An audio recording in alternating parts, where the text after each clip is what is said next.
Buenas tardes, doctor César Delgado Gembes. En esta oportunidad quería contar con su participación para poder hacer unas preguntas para lo que es motivo de mi tesis, que es la competencia del Tribunal de Transparencia y Acceso a la Información Pública frente al Congreso de la República y los congresistas. El objetivo de la primera pregunta, el objetivo general es analizar la constitucionalidad de las resoluciones emitidas por el Tribunal de Transparencia y Acceso a la Información Pública, a través de las cuales emite órdenes de entregar información a la organización parlamentaria, incluso cuando existe un acuerdo del Consejo Directivo que impide dicha entrega. Esta es la pregunta número uno. De acuerdo a su experiencia, ¿cree usted que son constitucionales las resoluciones emitidas por el Tribunal de Transparencia y Acceso a la Información Pública, a través de las cuales ordena a la organización parlamentaria entregar información, incluso si el Consejo Directivo adoptó un acuerdo en contra de ello? ¿Y por qué? Bueno, en principio se trata de un problema que antes que administrativo, antes que penal, es un problema eminentemente constitucional.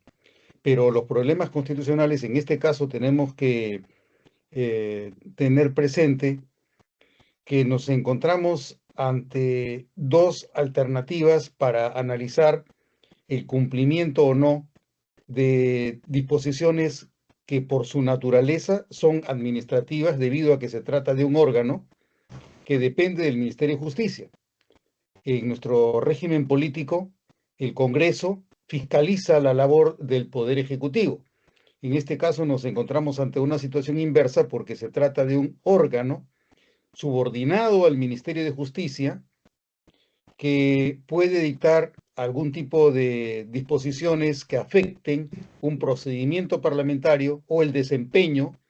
de órganos o de operadores, de actores, de protagonistas de los procesos constitucionales y parlamentarios como son los congresistas. Entonces, para empezar, se trata de un asunto nuevamente que es de carácter constitucional y la constitucionalidad tiene que ver con la autonomía con la que debe proceder el Congreso de la República en ejercicio de un mandato representativo que depende y que deriva del mandato que se recibe del pueblo. En este caso estamos ante un principio que tiene que ver con la naturaleza democrática de nuestro régimen político, por un lado, y por otro lado nos encontramos ante una situación en la que estamos ante la operación del régimen político que se define como un régimen de presidencialismo parlamentarizado, en el que los operadores principales son o el presidente de la República y su gabinete, o el Congreso como institución autónoma responsable del control de las acciones del Poder Ejecutivo y por lo tanto de la determinación de responsabilidades o excesos en que pueda incurrir el Poder Ejecutivo en relación con la Constitución. Esa es la base, por un lado. Por otro lado, nos encontramos también ante otro tipo de problema, porque por una parte, estamos ante normas que son parte de un modelo. Una cosa es el modelo, que es del que he estado haciéndote referencia por el tema constitucional, y otro lado es la calidad de los operadores a los que se puede responsabilizar o no por el incumplimiento de normas constitucionales o eventualmente por la atención o desatención de disposiciones que pueden emanar de un órgano subordinado a un ministerio que es parte del Poder Ejecutivo. Entonces, en este contexto, una cosa es el modelo y los principios y los valores constitucionales que este modelo señala, y otra es la conducta, el desempeño que pueden tener los operadores. Más allá, entonces, de la calidad del desempeño de los operadores, si hacemos un análisis única y exclusivamente del modelo, la jerarquía que debe reconocerse dentro del régimen constitucional es que primero es la voluntad popular, primero es la calidad de la representación por la que la comunidad política prefiere que hayan ciertas mayorías que definan los contenidos constitucionales y también los contenidos normativos. Como lo conoces, esta ley de transparencia con la que se reconoce al tribunal como un órgano con competencia para definir los contenidos de la ley de transparencia, es una norma que emana de un decreto legislativo que no ha sido contradicho, ni ha sido modificado, ni derogado por el Congreso en ejercicio de la competencia que tiene para el control de potestades normativas del Poder Ejecutivo. Entonces, en este contexto, cualquier tipo de disposición que emane de un órgano subordinado del Poder Ejecutivo respecto de los titulares del sistema parlamentario, del sistema democrático, obviamente tiene severas limitaciones. Ese tribunal no debe tener competencia respecto de actos parlamentarios, siempre y cuando estos actos hayan sido dictados por un órgano competente o los actos, las conductas, el comportamiento de los operadores de los órganos o de los titulares de los órganos se enmarquen dentro de un régimen constitucional y dentro de una norma constitucional. Una cosa semejante y con mayor peso es la que ocurre respecto de la relación que puede existir entre la Contraloría de la República y el Congreso. Todos sabemos que hay actos de Contraloría que tienen que ver con la supervisión en la gestión de los recursos estatales. Y la gestión no se agota solamente en la parte económica o financiera o tributaria, sino que puede comprender la gestión de los procesos humanos, es decir, recursos humanos que pueden ser supervisados por Contraloría. Cuando Contraloría interviene en los actos del Congreso, todos lo sabemos, la capacidad que tiene Contraloría es única y exclusivamente respecto de los actos de gestión, sea financiera o sea de recursos humanos, que existen en el Congreso a partir del servicio parlamentario. Contraloría no tiene competencia para controlar los procesos ni la gestión que tiene que ver con la organización parlamentaria. Quiere decir, los actos que pueden ser decisión de la mesa directiva, del consejo directivo, de las comisiones y eventualmente de los congresistas cuando ellos actúan dentro de un proceso en el que están premunidos de las prerrogativas que la Constitución les señala. Estamos hablando nuevamente del modelo, no de la idoneidad de los operadores, que puede ser cuestionable. Entonces, dentro del modelo, así como Contraloría no puede ni debe intervenir respecto de actos que no tengan naturaleza eminentemente administrativa, vale decir, actos cuyo origen haya sido parte de una decisión de órganos superiores al servicio parlamentario. Nuevamente, presidencia del Congreso, alguna vicepresidencia, la mesa directiva, el consejo directivo, la junta de portavoces, una comisión, sea una comisión ordinaria o cualquier otra, una comisión especial, una comisión investigadora, e incluso una comisión protocolar. Esos actos no pueden ser revisados por Contraloría. De la misma manera, tampoco cabría que un órgano, incluso inferior en jerarquía a la Contraloría, como es un órgano dependiente del Ministerio de Justicia, tampoco tendría competencia para intervenir ni para interceptar actos que sean de una jerarquía superior a la que corresponde al servicio parlamentario, sea porque esa sea una competencia que tenga que ver con la Dirección General de Administración o incluso una competencia que tenga que ver con oficialía mayor. Entonces, a mi juicio, cualquier tipo de mandato que emane de un tribunal subordinado al Poder Ejecutivo que tenga afectación respecto de decisiones de un órgano que no sea del servicio parlamentario es un asunto que es ajeno completamente a las competencias y a la capacidad que tiene un tribunal subordinado a un órgano del Poder Ejecutivo como es el Ministerio de Justicia. Genial. Ahora vamos con la siguiente pregunta, que está vinculada al objeto específico número 1 de la tesis, que es evaluar la afectación al principio de separación de poderes y la autonomía de los congresistas ante una resolución del Tribunal de Transparencia que dicta una orden de cumplimiento a los parlamentarios. La segunda pregunta es esta. Para usted, ¿cree usted que el Tribunal de Transparencia y Acceso a la Información Pública, órgano adscrito a la Presidencia de Consejos de Ministros, vulnera el principio de separación de poderes cuando en sus resoluciones ordena al Congreso entregar información cuyos únicos poseedores son los congresistas? ¿Por qué? Bueno, en principio, como lo he mencionado previamente, debe deducirse de esa apreciación si el tribunal, que es un órgano subordinado al Ministerio de Justicia, dicta una disposición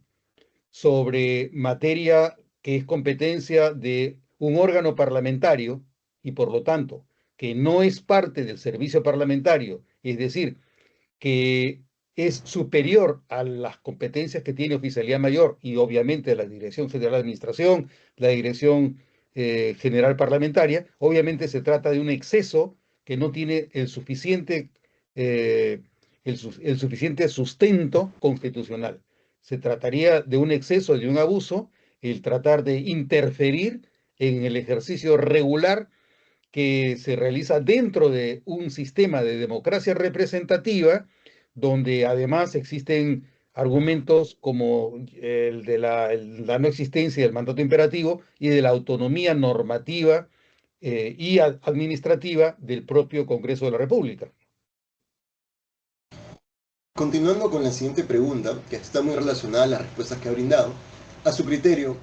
¿cree usted que las resoluciones administrativas del tribunal, donde ordena a los congresistas a entregar información, vulneran el derecho de no sujeción a mandato imperativo establecido en el artículo 93 de la Constitución Política del Perú? ¿Por qué? Bueno, en principio es obvio, ¿no? El mandato imperativo primero hay que definir en qué consiste y cuáles son los alcances del mandato imperativo, así como el principio y la prerrogativa de la inviolabilidad de votos y opiniones que tienen los congresistas, que justamente es necesaria para justificar el rol que tiene dentro de nuestro régimen político el Congreso de la República. Si el Tribunal de Transparencia emitiese una disposición obligando o pretendiendo obligar a un órgano parlamentario que es jerárquicamente superior a toda la plana administrativa, nuevamente, de Oficialía Mayor o de la Dirección General, de cualquiera de las direcciones generales, para abajo, se trata de un exceso. No debería reconocerse ese tipo de acto ni de decisión con carácter vinculante para la organización parlamentaria, precisamente por afirmación del principio constitucional, no solamente del mandato no imperativo, sino del principio de inviolabilidad de votos y opiniones. Por más que pudiera imputarse desacato eventualmente o incumplimiento de la organización parlamentaria respecto de un mandato de ese tribunal, obviamente se trata de un exceso que no tiene suficiente sustento constitucional. Continuando con la siguiente pregunta y el objetivo específico número 2, que es examinar el marco constitucional y legal que regula el derecho a acceso a la información pública y el derecho de no sujeción a mandato imperativo con el que cuentan los congresistas. Esta es la pregunta 4. Desde su óptica, ¿considera usted que el derecho de no sujeción a mandato imperativo con el que cuentan los congresistas debió prevalecer ante el derecho de acceso a la información pública? ¿Por qué? Bueno, el principio del acceso a la información pública está cubierto por la cobertura que realiza el propio Congreso de sus actos. El Congreso tiene mecanismos para ventilar públicamente las decisiones que se toman. Si en algún caso se trata de una decisión parlamentaria respecto de la cual no se revela el contenido, es decir, por ejemplo, el contenido de una sesión secreta o el informe de una comisión investigadora, como ha ocurrido, en el que se clasifica la información y se señala que debe mantener la clasificación en razón a principios constitucionales, como puede ser el derecho a la intimidad, el derecho a la correspondencia, el derecho a la privacidad de las comunicaciones, los principios de seguridad interna, de defensa nacional. Obviamente, ese tipo de decisión debe ser estrictamente respetado porque el Congreso es el custodio, es el ente tutelar de principios constitucionales que no pueden ser desconocidos ni violados por un tribunal de carácter inferior. Si a juicio de los miembros de ese tribunal existe el requerimiento de que en nombre del acceso a la información debe proveerse de esa información que a juicio del Congreso debe mantener reserva, obviamente se trata nuevamente de un límite al acceso de cierta información que no debe ser publicada ni permite ser conocida debido al carácter tutelar que tiene el Congreso sobre otros bienes constitucionales. Pero si se tratase de un acto que tiene que ver con excesos del propio Congreso para encubrir actos que no tienen la naturaleza de bien protegido de acuerdo a la Constitución, porque no se trata de bienes que tengan que ver con los derechos a la privacidad de las comunicaciones, a la intimidad de las personas, ni tampoco a bienes públicos como la seguridad o la defensa nacional. Si se tratara del encubrimiento de un acto de esa naturaleza, obviamente existen otros órganos que no es el tribunal, que son los responsables de verificar que esa inconducta presunta del Congreso sea revertida. En ese caso tendría que tratarse de un acto que hay que controlarlo a través de, no sé, probablemente el propio Poder Judicial o el Tribunal Constitucional en ejercicio de competencias que tiene el propio tribunal relacionadas con los conflictos de competencia. Muchas gracias. Y continuando, la siguiente pregunta es, a su juicio, ¿cree usted que en virtud del derecho de no sujeción a mandato imperativo hubiera sido más adecuado que el derecho de acceso a la información pública ante los congresistas se regulara bajo un trámite especial dentro del Código de Ética Parlamentaria? ¿Y por qué? Bueno, en principio el Código de Ética Parlamentaria también indica la obligación de mantener ciertos niveles de transparencia en los actos de los congresistas. Por ejemplo, uno de los actos de transparencia es el reconocer y revelar que existe algún tipo de vínculo que pueda significar conflicto de intereses entre el congresista y la materia sobre la cual debe votar, debe opinar o debe debatir. Entonces, eso ya está, creo yo, suficientemente cubierto dentro del Código de Ética Parlamentaria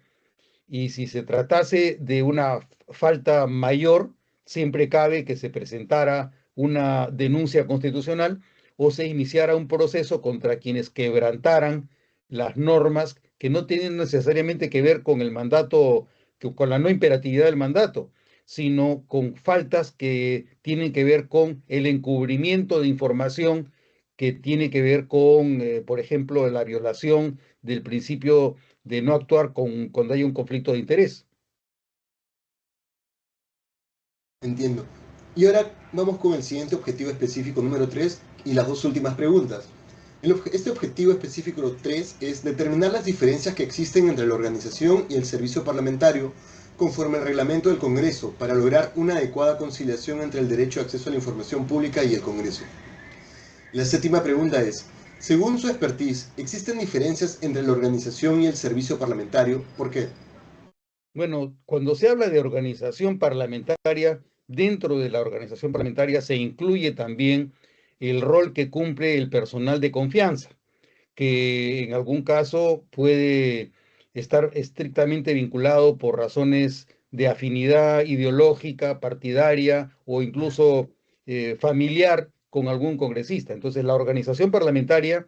tiene una regulación independiente que le da cierto margen al Congreso para tomar decisiones más allá del cumplimiento del principio de neutralidad y de imparcialidad que debe regir la conducta del servicio parlamentario. Pero como todos sabemos, lamentablemente, y sobre todo a nivel reciente, más allá del modelo, y ahora sí tendríamos que hablar de la parte eminentemente empírica, es decir, del desempeño efectivo, lo que estamos constatando es que hay niveles graves de copamiento político del servicio parlamentario. Entonces, ahí se produce una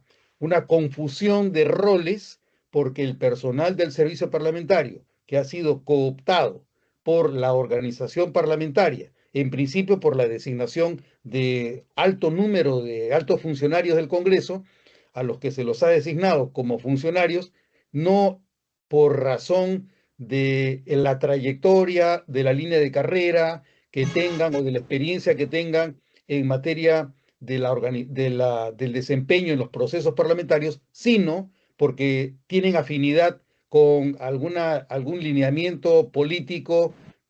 con miembros de la mesa directiva. Ese es el caso concreto. La mayoría de los integrantes de los puestos más altos en el servicio parlamentario, la mayoría ha sido designado por afinidad o por empatía singular o intensa con alguno de los miembros de la mesa directiva.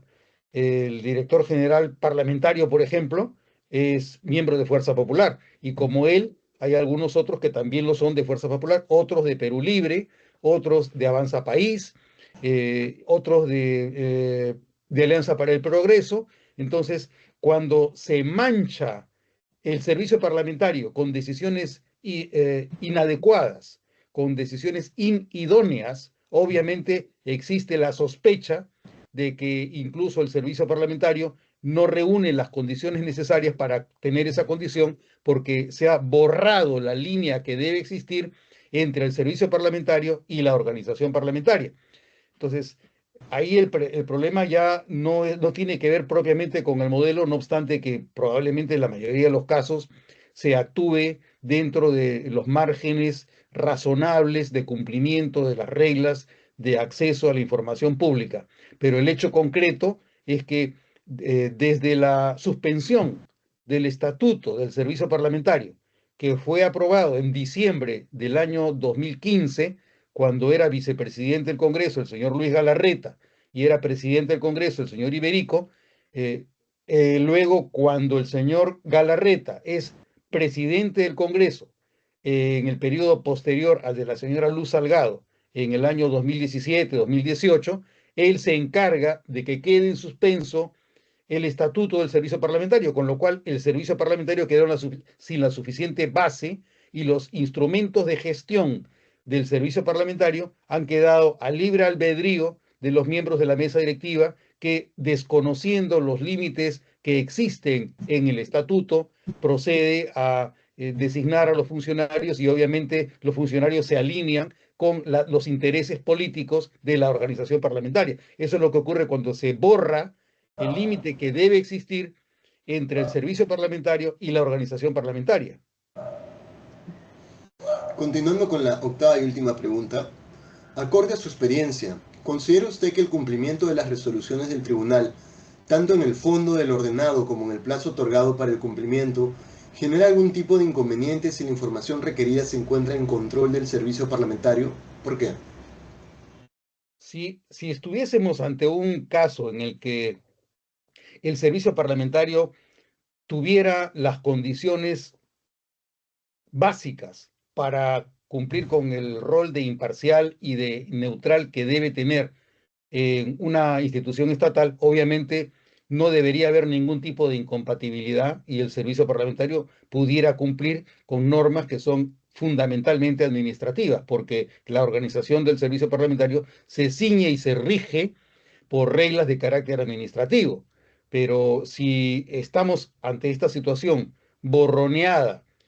confundida entre la organización y el servicio parlamentario, pueden haber efectivamente casos, límites, en los que el servicio parlamentario se ampare en el vínculo que tiene con la organización parlamentaria, es decir, con los miembros de la mesa directiva, para cumplir con disposiciones que emanen de la mesa directiva, que puedan ser contrarias a las que dispone el tribunal, que tiene una competencia eminentemente administrativa.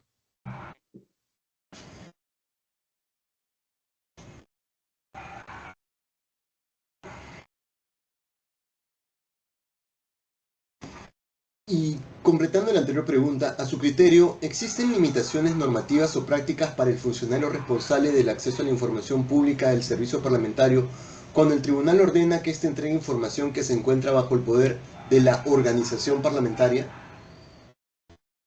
Bueno, si se trata de de información que ha sido generada y que por lo tanto es parte de las competencias o del patrimonio que tiene la organización parlamentaria, el servicio parlamentario no tendría responsabilidad respecto de ese tipo de información que solicita el tribunal o dispone el tribunal que se otorgue cuando el servicio parlamentario no tiene competencia sobre los actos o las decisiones que adopta un órgano de la organización parlamentaria que puedan reñir con lo que a juicio de este tribunal subordinado del Ministerio de Justicia crea que sea necesario. En ese caso, obviamente, habrá un conflicto y ese conflicto tendrá que ser resuelto probablemente en un nivel superior al que le corresponde al tribunal, que, lo repito, es un tribunal que depende de un órgano del Poder Ejecutivo. Muchísimas gracias, con eso culminamos las entrevistas.